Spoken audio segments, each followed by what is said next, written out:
অনুষ্ঠানের পর অনুষ্ঠান লেগেই আছে। তো দেখো ময়ূরীর কাকের বিয়ে শেষ তো হতে না হতেই আবার চলে এসেছে পুজো। পুজোটা কোথায় তোমরা অনেকেই সেটা গেস করতে পেরেছো। এটা হচ্ছে ময়ূরীর পাপার মামা বাড়িতে। তো এর আগের আগের বছর হয়তো ভিডিওতে তোমরা দেখেছো।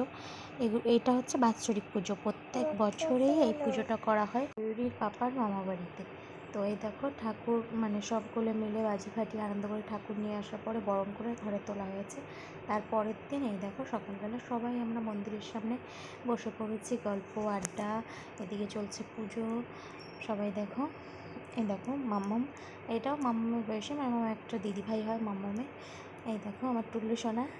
সকালে মিলে অনেক অনেক মজা করেছি। তারপরে সবাই অনেক ফটোশ্যুটও করে নিয়েছি। না, ফটোগুলোই তো স্মৃতি হিসেবে থেকে যায়। আর অনুষ্ঠান মানে অনেক আত্মীয় স্বজনের সঙ্গে নতুন করে পরিচয় আলাপ, অনেক দিন বাদে তাদের সঙ্গে দেখা হয়।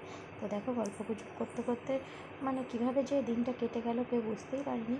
তারপরে এই দেখো পুজোটা হচ্ছে মামাবাড়িতে শিব পুজো। তো এটা হয় মাঘী পূর্ণিমাতে, মাঘ মাসের পূর্ণিমায়। অনেকে এই সময় লক্ষ্মী পুজোও করে থাকে।